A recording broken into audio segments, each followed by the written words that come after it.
यमुनानगर के कलेसर जंगल में काफी समय से सक्रिय खैर तस्करों की आज वन कर्मचारियों से भिड़ंत हो गई, जिसमें वन कर्मचारियों ने 2 तस्करों को तो काबू कर लिया। इस दौरान तस्करों को छुड़वाने के लिए उनके साथियों ने वन कर्मचारियों पर आरए से वार किया और हवाई फायर भी किए, लेकिन वन कर्मचारियों ने काबू किए गए 2 तस्करों को नहीं छोड़ा।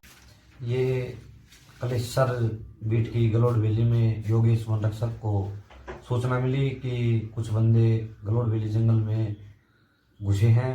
इस दौरान हम अपनी प्रतिदिन रूटीन गश्त पे प्रदीप वन रक्षक और मैं और योगेश तीनों रूटीन गश्त कर रहे थे। इस दौरान हम तीनों गलोड़ वैली जंगल में पहुंचे और हमने दूर से ही लकड़ी कटने की आवाज़ सुनाई दी। हम तुरंत उसके छुपके उनके पास पहुंचे। हमने देखा कि वहाँ पर 4 बंदे जो कि लकड़ी तस्करी काट रहे थे और एक बंदा उनकी फील्डिंग पे खड़ा हुआ था और हम चुपके उनके पास पहुंचे। हमने पहुंचते ही उनके पास 2 बंदों को दबोच लिया। इस दौरान 2 बंदे और खड़े हुए थे और उन्होंने हमारे से आरा तेजधार हथियार से वार किया और करीबन 10 मीटर दूर एक बंदा उनका और खड़ा था जिसने हवाई फायर किए और हमने फिर भी अपना हौसला अफजाई करते हुए 2 मुलजिमों को काबू पाया। इसमें हमने जो ना 4 रेंजेस पड़ती हैं हमारी यमुनानगर डिवीज़न के अंडर, तो सभी में पेट्रोलिंग पार्टीज बनाई हुई हैं जो रात को पेट्रोल करते हैं और दूसरे जो डिवीजन्स में एक जो एडिशनल जो डिविजनल फॉरेस्ट अफसर हैं उनको इन पार्टीज़ का हेड बनाया हुआ है।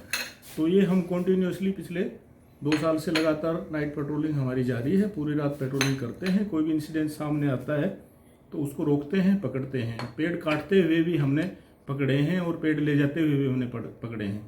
रात को ये हमारे रेस्ट हाउस के सामने एक थोड़ी सी वो वैली टाइप पड़ता है यमुना के किनारे पे, उसमें कुछ लोग थे यूपी के, ये 6-7 लोग थे। तो ये रात को वहाँ से पेड़ काट रहे थे। इन्होंने वहाँ से 3 पेड़ काटे हैं। तो एक पेड़ तो वो ले जाने में कामयाब हो गई, उसकी लकड़ी वो थी। मीन टाइम हमारा स्टाफ जो पेट्रोलिंग कर रहा था वो वहाँ पहुँच गया। तो 4 लोग मौके पे थे। ये 2 पेड़ इन्होंने उस टाइम काटे हुए थे। उनके पास आरा था, रस्सा था, लाठियाँ ली हुई थी, कुल्हाड़ी ली हुई थी। तो इन्होंने हमारे जो स्टाफ जैसे ही पहुंचा ना, इन्होंने उस पर हमला कर दिया। ये साथ में जो गांव लगता है यमुना पार, जानीपुर, सहारनपुर डिस्ट्रिक्ट में, उस गांव के रहने वाले हैं सारे लोग। ये 4 लोग उन्होंने पहचाने हैं। 2-3 लोग वहाँ से पहले दौड़ गए उस टाइम जब ये हमारा पेट्रोलिंग पार्टी वहाँ पहुँची है। इन 4 लोग जो इन्होंने पहचाना है, इसमें एक तो वकील सनोफ लालदीन है, ईसर सनोफ इस्लाम है, इसार सनोफ इस्लाम, आशिक सनोफ कायम है और जमशेद सनोफ खलील है। ये जो 4 लोग मौके पे थे। तो इनमें से जो ये वकील है इसके हाथ में वो थी स्टिक्स वगैरह थी और जो आशिक है इसके हाथ में था आरा। तो हमारा एक जो फॉरेस्ट गार्ड है मिस्टर दीपक कुमार, उसके ऊपर इसने आरे से वार किया है आशिक ने। तो वो झुक गया जैसे इसने आरा से वार किया तो उसके वो बाजू पे, कंधे पे लगा है। 9 चोटें आई हैं उसको। 9 में से जो 7 चोटें हैं वो तो शार्प वेपन से हैं, जैसे ये आरा और कुल्हाड़ी लिए हुए थे, और 2 ब्लंट हैं जैसे लाठी लिए हुए थे। एक ने उसके सिर में भी लाठी मारी है। तो इनको हमने पुलिस में जो है इनका मुकदमा दर्ज करवा दिया है और जो पुलिस का FIR नंबर है वो 0194 है 4/12/2020 में। आज ही सुबह इनका मुकदमा दर्ज हुआ है। और जो धाराएं इसमें पुलिस वालों ने लगाई हैं वो हैं इंडियन आपके पेनल कोड की जो है 148, 149, 307, 323, 324, 332, 353, 379 और 511। तो इस तरह के इंसिडेंट्स पहले भी एक इंसिडेंस हुआ है करीबन हफ्ता 10 दिन पहले। वो इसी के जो हमारा ये ममदुवास गांव पड़ता है, इस गांव के रहने वाले थे, उनके साथ भी इनका मारपीट हुई है। वो भी मुकदमा हमने पुलिस में दर्ज करवा दिया है और हम अपनी तरफ से भी जो हमारा departmental forest of offence report है वो जारी अलग से करते हैं। इसमें सर जैसे हरियाणा पुलिस वो वर्दी में रहती है, हरियाणा फॉरेस्ट वो भी पुलिस ड्रेस होता है सेम, उसके बावजूद भी जब खाकी पे जो हमला हो रहा है रोकने के लिए आप क्या तरीका अपनाएंगे? हमने जैसे हम तो कानूनी कार्रवाई ही करते हैं। हमारी तरफ से जो फॉरेस्ट ऑफेंस रिपोर्ट है वो हम जारी करते हैं। डिपार्टमेंट का जो इंडियन फॉरेस्ट एक्ट है या वाइल्ड लाइफ प्रोटेक्शन एक्ट में जहाँ कवर होते हैं जिस एरिया में ऑफेंस हो रहा है वो सेक्शंस लगा के, वो धाराएं लगा के हम एनवायरमेंट कोर्ट में इनको पेश करते हैं।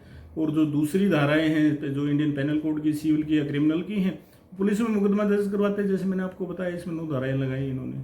सर जैसे अब ये सुरक्षा का मामला है, जो आपका एम्प्लॉय जो स्टाफ है उनमें मतलब एक तो मनोबल बड़ा रहे, और जो लोग इस तरह की करें उनके खिलाफ सख्त कार्रवाई तो क्या करेंगे इसमें? हमने 307 तक लगवाई हैं, लोग तो 3-3 महीने अंदर भी रह के आए हैं। ये देखो मतलब कोई चोर जो है ना वो अपनी उससे बिल्कुल चोरी छोड़ते नहीं है, वो चोरी छिपे करते ही रहते हैं, पर हमारे स्टाफ का मनोबल जो है ना बहुत ऊंचा है। वो पूरी रात पेट्रोलिंग करते हैं और ऐसे जो अनसोशल एलिमेंट्स हैं जो इस टाइप की चोरी करते हैं उनको पकड़ के एनवायरनमेंट कोर्ट में भी ले जाते हैं और भाग जाते हैं तो उनकी पहचान करके मुकदमा दर्ज करते हैं, पुलिस में भी करवाते हैं और एनवायरनमेंट कोर्ट में भी हम अपनी तरफ से करते हैं। तो सर ये ऐसा कि ये जो है कौन सी लकड़ी थी?